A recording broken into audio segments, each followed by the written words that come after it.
Hello, this is Dr. Alexander Haskell. I want to explain a therapy which I think may be one of the premier approaches to improving lymphatic drainage. And the importance of this is because in order to help detoxify various cells, we have to have lymphatic fluid moving as these cells start to release their toxins. And if that lymph doesn't move, the toxins will simply recycle around and back inside our cells again. So hydrotherapy originated in, well, it's been, in some ways used all over the world, but Europe was Father Sebastian Knipe, who was helping people from around Europe who would come to visit his monastery, and he'd use hot and cold waters to improve their health. Dr. Carroll was from the state of Washington, an naturopathic doctor. He traveled to Europe learning various techniques of using hot and cold waters and refined it down to one particular therapy, which he termed constitutional hydrotherapy.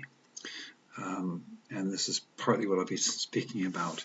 One of his students, Dr. Dick, also a naturopathic doctor, in the last third and fourth year of naturopathic medical school, we had to do what was called preceptoring. I spent about 3 days with Dr. Dick. I went there to learn his techniques, but he said if you really want to learn, you must experience. So I spent 3 days of receiving his treatments and spent some time with him discussing natural medicine, etc.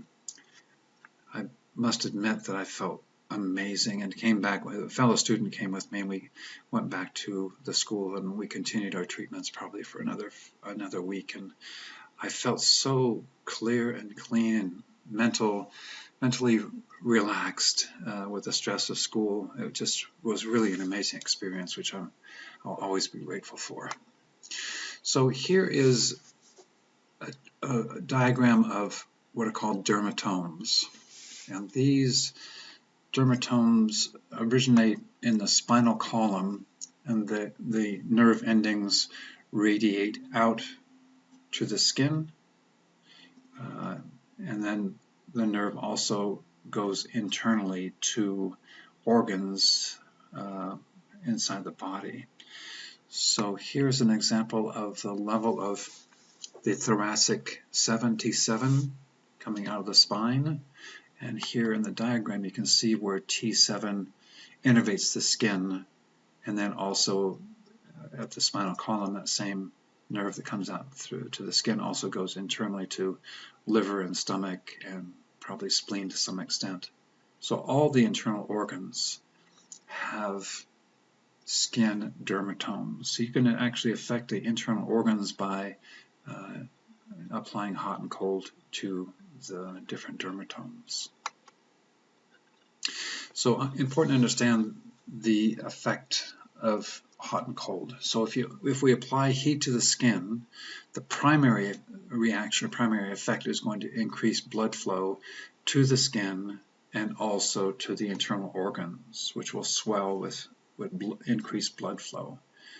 Because if you put a hot compress on your skin for a minute and you pull it away, you'll see that the skin is red because of the increased blood flow to the skin.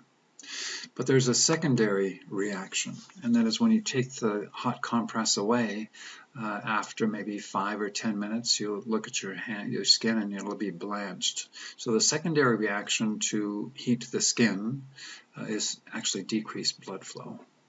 So there's decreased blood flow through the internal organs as well. With cold to the skin, the primary reaction is decreased blood flow. Putting a cold compress or ice pack on the skin for a minute, you pull it away, it's blanched, there's decreased blood flow. This is true also for the internal organs that would correspond to the dermatome. And then the secondary reaction would be increased blood flow. So you can imagine what would happen if you're doing alternating hot and then cold and then hot and then cold.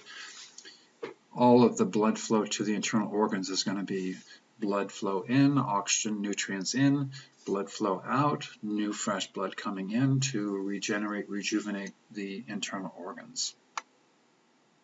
So this constitutional or lymphatic hydrotherapy is the application of hot compresses for 5 minutes, and then you take away the hot and put cold compress for 10 minutes.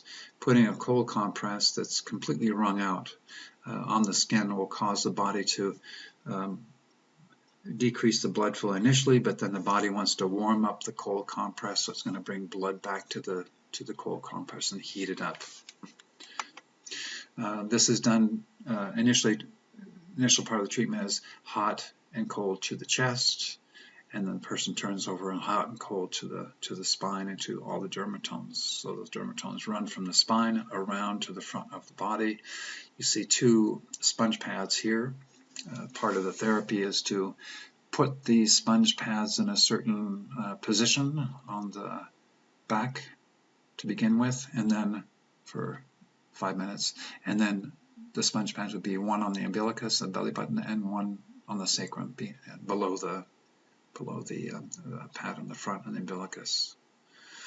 And it, of all the therapies, I think, of all the issues that people have with toxicity and weight gain, etc., is because of poor lymphatic drainage. So this is usually done once a day, usually for a couple of weeks, to really see the full benefits of this lymphatic hydrotherapy.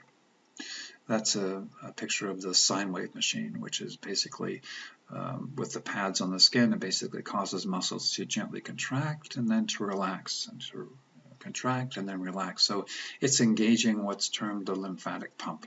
And this is in addition to the hot and cold compresses.